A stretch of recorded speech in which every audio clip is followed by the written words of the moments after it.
लोकसभा चुनाव में 21 राज्य की 102 सीटों के लिए बम्पर मतदान इस समय चल रहा है। बंगाल में 3 बजे तक 66% मतदान हुआ है, यानी वोटिंग हुई है। वोटर्स टर्नआउट जो है वो 66% बंगाल में रहा है, जबकि असम की अगर बात करें तो 61%, छत्तीसगढ़ में करीब 58%, उत्तराखंड में करीब 46% वोटिंग हुई है।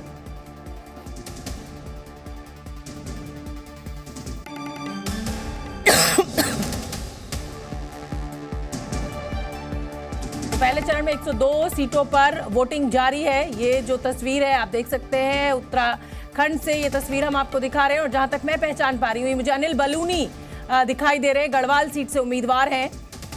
अनिल बलूनी पहुंचे हैं अपने गांव में मतदान करने के लिए। बिहार में 3 बजे तक 40.92% वोटिंग हुई है। 8 केंद्रीय मंत्रियों की किस्मत जो है वो आज ईवीएम में बंद हो जाएगी। और ये देखिए आप, लगातार जो तमाम बड़े नेता हैं वो एक एक कर सुबह से आज वोट देने पहुंचे हैं। और सुबह 10 बजे तक ही ये पुष्कर धामी उत्तराखंड के मुख्यमंत्री इस समय आपको दिख रहे हैं। स्याही को श्रृंगार के रूप में इस समय दिखाया जा रहा है। और जाहिर सी बात है कि जो लोग अभी तक वोट देने नहीं निकले उनको निकलना चाहिए। संजीव बालियान आपको दिखाई दे रहे हैं तस्वीरों में। तो ये 3 तस्वीरें हम आपको दिखा रहे हैं। देखिए किस तरीके से लंबी लंबी कतारें, जोश और उत्साह वोटर्स के में देखने को मिल रहा है। जाहिर सी बात है, लोकतंत्र का सबसे बड़ा पर्व, लोकतंत्र का सबसे बड़ा उत्सव, ऐसे में लोग हिस्सा न लें, ऐसा कैसे हो सकता है। और वोटिंग परसेंटेज जो है वो अभी तक 4 बज रहा है और बहुत अच्छा जा रहा है, 60% से ऊपर है ज्यादातर जगहों पर। और 102 सीटों पर यह मतदान चल रहा है।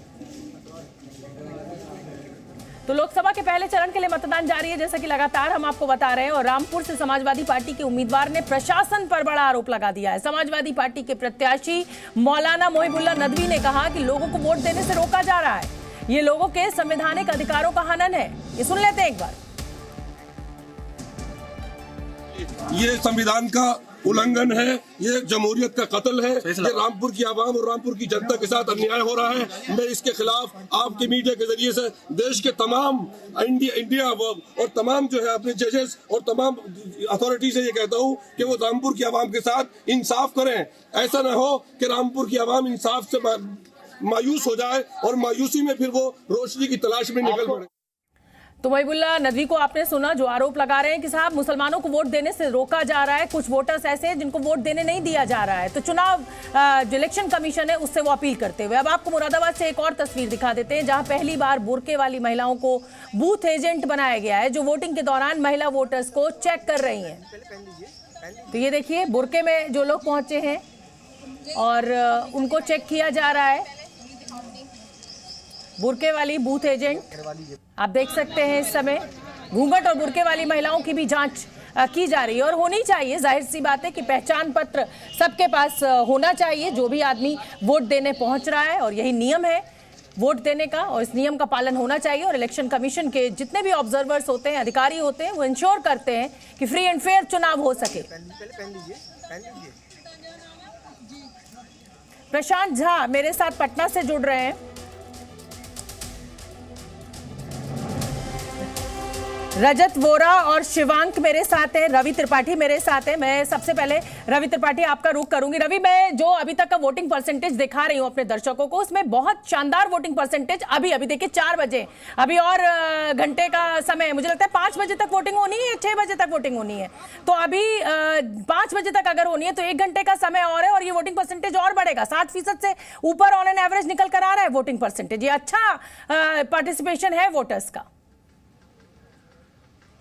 बिल्कुल बिल्कुल शोभना, देखिए पिछली बार की बात करें तो 67% पोल हुआ था, ओवरऑल परसेंटेज की बात की जाए तो। अभी जो पोल जा रहा है, और सबसे पहले क्लियर कर दूं कि 6 बजे तक वोटिंग है, 5 बजे तक नहीं, 6 बजे तक वोटिंग। और 6 बजे भी जो आकर लाइन में लग जाएगा वो 7, साढ़े 7, 8 बजे तक लाइन में खड़ा रहेगा, तो उसको वोट देने का अधिकार है, वोट दे सकता है। तो वोट शाम में और तेजी बढ़ेगा। आपको लग रहा है कि अभी रफ्तार थोड़ा कम है, तो रफ्तार बढ़ने वाली, क्योंकि शाम जैसे होगा, मौसम ठीक होगा, लोग वोट देने के लाइन में आगे लगेंगे। मैं रामपुर में हूँ, जिस रामपुर के कंट्रोवर्सी की आप बात कर रही हैं, जो समाजवादी पार्टी के उम्मीदवार है जिन्होंने आरोप लगाया है, तो ये रामपुर के एक पोलिंग बूथ पे हूं मैं। रामपुर में मिलक एक जगह है, देखिए आर्य विद्यालय इंटर कॉलेज है, जहां हम खड़े हैं और हम कोशिश करेंगे बात करें। देखिए यहाँ मुस्लिम समाज के ही लोग हैं, बुर्के वाले लोग भी हैं, और तमाम लोग जो एजेंट हैं उनसे बात करेंगे, जो आरोप लगा रहे हैं समाजवादी पार्टी के कैंडिडेट कि कहीं प्रशासन गड़बड़ी कर रहा है, आपको वोट नहीं डालने दे रहा मुसलमानों को। ये बात सही आपको लगता है? आपके साथ हमारे यहाँ पे मिलक क्षेत्र में किसी तरह की कोई इतला हमें नहीं मिली कि कहीं गड़बड़ी हुई हो, और सही तरीके से पोलिंग हुआ है। और यहाँ किसी तरह से कोई वो नहीं 40% नमाज से पहले हो गया था, नमाज के बाद में लगभग 12% पोल और हो चुका है, 52% पोल हो गया है। अभी तक कोई गड़बड़ी कोई इतला नहीं मिल रही, ना ही यहाँ कोई किसी तरह की कोई गड़बड़ी हुई है। ठीक है रवि, मैं आऊंगी आपके पास। अब मैं जल्दी से जम्मू कश्मीर में रजत, जी न्यूज संवाददाता हमारे साथ जुड़ रहे हैं। रजत, जरा जल्दी से जम्मू कश्मीर का बता दीजिए, आज एक सीट के लिए यहाँ पर मतदान होना था। जी बिल्कुल, उधमपुर डोडा कॉन्स्टिट्यूंसी के लिए जो मतदान है वो सुबह 7 बजे से शुरू हो चुका था और 3 बजे तक के जो आंकड़े हैं उसके मुताबिक 57.01% जो है वो मतदान हुआ है। और लगातार डॉक्टर जितेंद्र सिंह जो यूनियन मिनिस्टर भी हैं MOS, उनके खिलाफ कांग्रेस ने चौधरी लाल सिंह को यहाँ पर उतारा है, जो 2 बार के सांसद भी रह चुके हैं और जम्मू कश्मीर में मंत्री भी रह चुके हैं अलग अलग पदों में। हेल्थ मिनिस्ट्री के तौर पर काफ़ी काम उनका सराहा जाता है। इसके अलावा डॉक्टर जितेंद्र सिंह की बात करें तो दावा उनकी तरफ यही है कि 370 रटने के बाद कई सारे जो काम है उन्होंने किए हैं और दोनों तरफ से एक कांटे की टक्कर जो है वो देखने को मिल रही है। और वोटर्स का उत्साह बताइए, वोटर्स की जो कतारें हैं वो क्या बयान कर रही हैं? जी बिल्कुल, कतारें मेरे सहयोगी से कहूँगा अभी भी आपको दिखाने की कोशिश करेंगे। अभी भी आंधी और लगातार जो मौसम है वो ख़राब हो रहा है। कल रात से ही काफ़ी मौसम ख़राब था, बारिश थी, बावजूद इसके वोटर्स टर्नआउट 57% तक 3 बजे तक था और अभी भी लगातार हम देख रहे हैं अभी भी कतारों में लोग खड़े हुए हैं और काफ़ी अपनी बारी का इंतज़ार कर रहे हैं और काफ़ी उत्साहित हैं कि अपने प्रत्याशी को हम वोट दें, जल्दी से जल्दी जो है वो उसे जिताएं अपने प्रत्याशी को। जी सर, कुछ क्या कहेंगे, किस मुद्दे पर वोट किया जा रहा है इस बार? मुद्दे पर सर अभी काफ़ी देर बाद इलेक्शन हो रहा है तो डालना ज़रूरी है अभी। जी न्यूज़।